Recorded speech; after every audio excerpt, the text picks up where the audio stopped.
As I was saying, before I got very rudely interrupted. No, I'm just kidding. Just kidding. I wasn't sticking the dog out. But anyways, I don't even know what I was talking about. I'm too tired.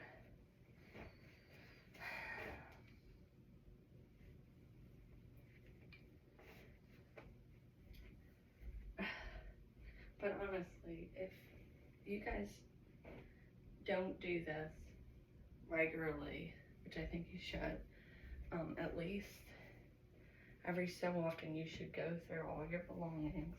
Not that I'm a minimalist at all, but you should go through and go, like, do I ever wear this? Do I actually use this? Is this a quality item? Do I need to get rid of this regularly?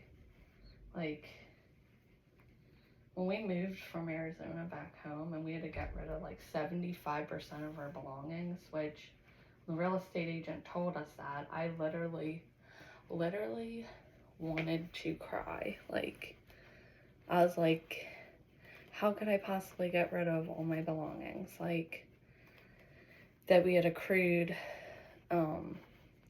since I was like an adult, basically. Because we moved almost all our belongings from Pennsylvania to Arizona. And so that was over 10 years worth of stuff we had to get rid of. But honestly, by the end of doing yard sales and selling stuff online, which I still do, it felt so good to have like a fresh start and just get rid of a lot of crap that was just taking up room and wasn't being used. So we're getting rid of some of it, sure, because some of the stuff was nice and we just couldn't. Because what wound up happening anyway was a lot of stuff got broken, and which I knew was going to happen. Or not broken. Well, some stuff did, but some of our stuff went missing.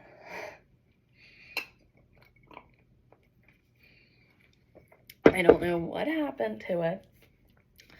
Whether the moving company had some explaining to do, or whether it literally just got left behind. I don't know, but there was a decent amount of stuff that went missing. So I'm glad that we did get rid of it, because a lot of it, because that happened. So under suspicious circumstances. Yeah, my tip on that is go with, if you can, go with one of the higher quoted moving companies, because in the end, you will still wind up paying almost what one of the higher quoted moving companies will quote you, because the cheaper ones don't include a lot of the extra fees and stuff like that. They're not as honest, in my opinion, and then they don't do as good of a job with your stuff, whether that's breaking it or stuff falling off the truck. That I wish we would have went with. I remember being like just sticker shocked though, and being like, oh, we can't afford that. But then in the end, I did the math and I'm like, we probably paid close to that actually, and we probably would have had our stuff if we went with the better company. We went with like a mid-range quoted company, but I wish we would have went with the one company where they like came out to the house and they were very professional when they quoted us. Like, I don't know. Go with your gut. I feel like there's so many times where I regret not listening to my gut. But why do we always do that? Like, we know our gut is right, but we're just like, nope, I'm just gonna do what my head says to do. Because our gut's not always logical. but it's always right. Always is right. So I was almost gonna get another like storage plastic container at Big Lots the other day because it was like a good price, and like I said, this house, it does have storage, but I'm always looking for more ways to add storage because it does have storage, but not like a crazy amount. So, especially like it does have it in the basement, but who wants to go all the way down the basement for everything? So, I was gonna get this container there, but me and my husband have been talking about getting a new like bed, so that's bigger than what we have now. He wants to get a king, and so do I. But so this bed is got to be at least 10 years old now, and it's kind of falling apart, and it's not really big enough now that we have a dog that likes to hog the bed, and I don't know. So we want to get a king because we've been on a king at like a hotel, and we were like, wow. Ever since then, we're like, we got to get a king.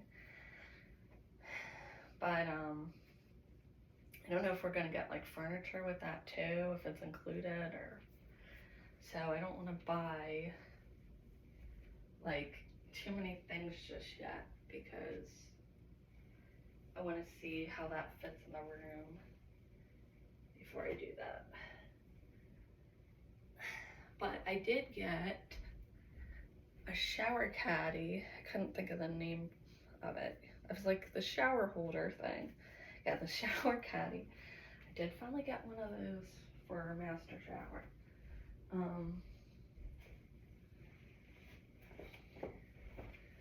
And I feel like I'm a little more cautious of buying stuff now because for a long time I wasn't paying attention to like costs and stuff because I'm like, well, I work hard and I make more money and we can afford it, blah blah blah, and I just don't really want to have to worry about that. But now that the economy is the way it is and we have a kid and all our expenses have gone up, the housing market, blah, and I realized, hey, we don't have as much in savings as I would like. I'm really trying to take more notice of what we're buying, what things cost, which I know sounds very irresponsible, but I think I was just so like financially strapped in my 20s that when I hit my 30s and I had a good paying career for once, I was like, I deserve to spend whatever on whatever. And like, that's not a good mentality to have because you can be a millionaire and still be broke if that's kind of how you look at money, like, in my opinion. Because I feel like if you don't respect money, it's not going to respect you either, if that makes sense. Like, I feel like that's why like basketball stars or some of those athletes or famous people or even lottery winners, like they go broke within like 3 years and they're actually worse off than when they won the lottery because they're just spending whatever and they're like no expenses spared, and they're like, well, I deserve this because it's like that's you think that the money's never gonna run out, but that's not true. That's not how like life works. Like everybody has like times in their life where they're gonna have financial strain based on how the economy goes up and down in life events. Like going through a divorce is very expensive. You could get disabled in a car accident, whatever. So I feel like you do need to always have some savings.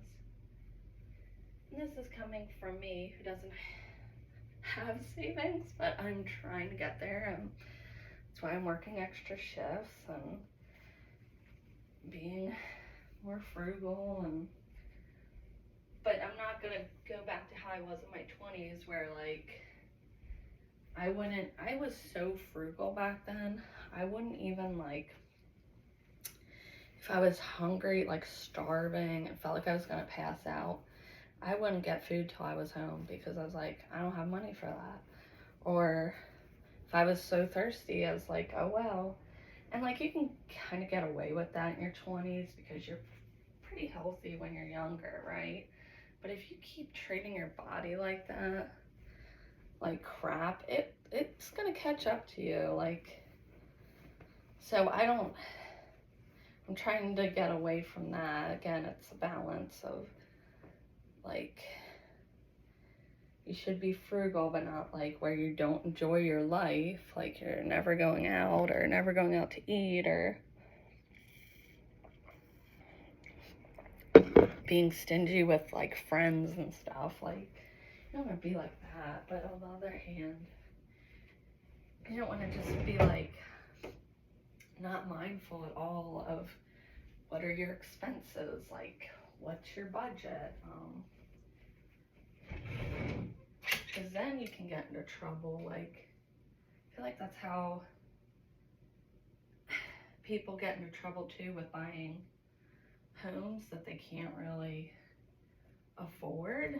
And because nobody's gonna be like, hey, you can't spend that, or like nobody's gonna come after you and like make your budget for you, right? Like the real estate agent that you have, it's in their best interest to encourage you to spend as much money as possible so that they can make a decent commission. No offense to real estate agents, but like that's their end goal, right? So of course they're going to encourage you to go for the top of the line house that you can afford. But that might not be in your best interest long term, because yeah, you can afford it right now and everything's going great. But what happens when you break your leg at work, or I don't know, you have another child, you get pregnant by accident, whatever? Like, you don't want to be at the top of what you can afford for a mortgage. And we kind of made that mistake in the beginning of our house hunting. So it was kind of good that we didn't get the dream house that we so desperately wanted. But I'm glad we didn't get it, because there was a house at the very top of what we could afford. Absolutely beautiful. Not that this house isn't too, but it just hit checked every box. Like, it was a forever home. Like you walked in and you just were like, wow, you know, like I'd be happy never leaving this house. But it wasn't anything crazy. It was like a $425,000 house, but it was just, the layout was perfect. It had that wow factor when you walked in. It had like high ceilings that I just love. And I mean, who doesn't? But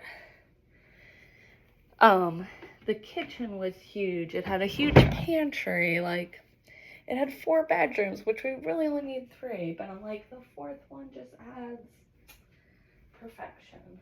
And it had a giant basement. The basement was so big.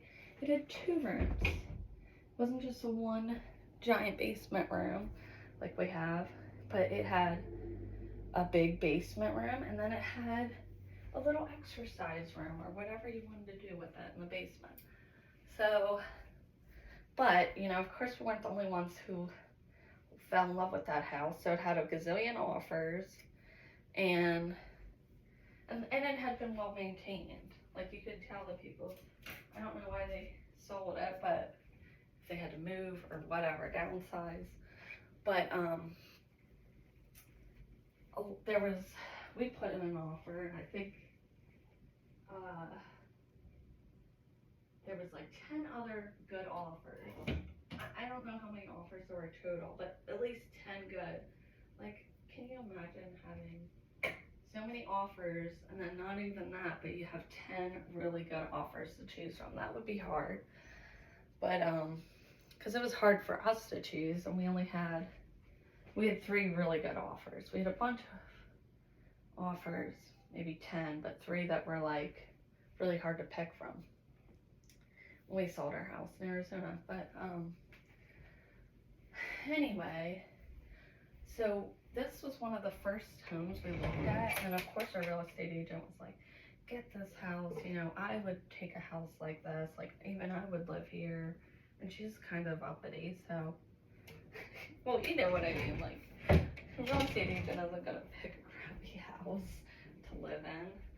So the fact that she was like, I would even live here, you know, said a lot.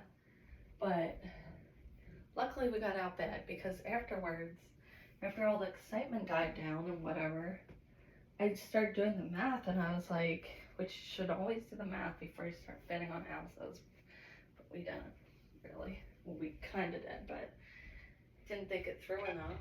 And it's like, we're gonna be house poor, not just house poor, but like scarily house poor. Like, in my growing up, like, we were house poor, and that's like the last thing I want to be, because I know what that's like. And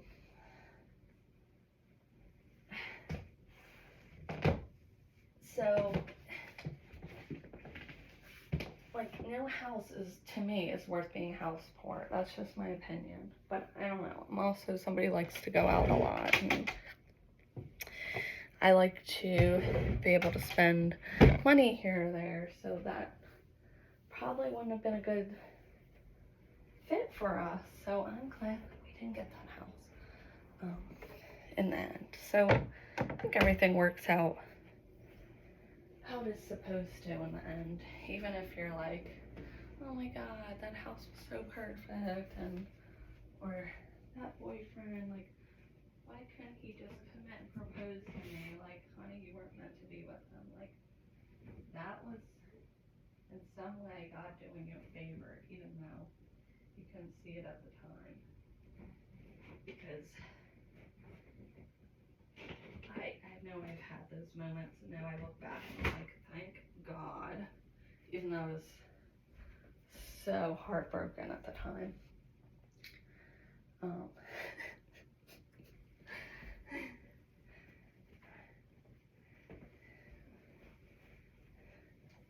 Alright, so I'm just putting away the little stuff here. Alright, well, I should get going. My daughter's probably gonna get up soon, so hope this helps you get clean.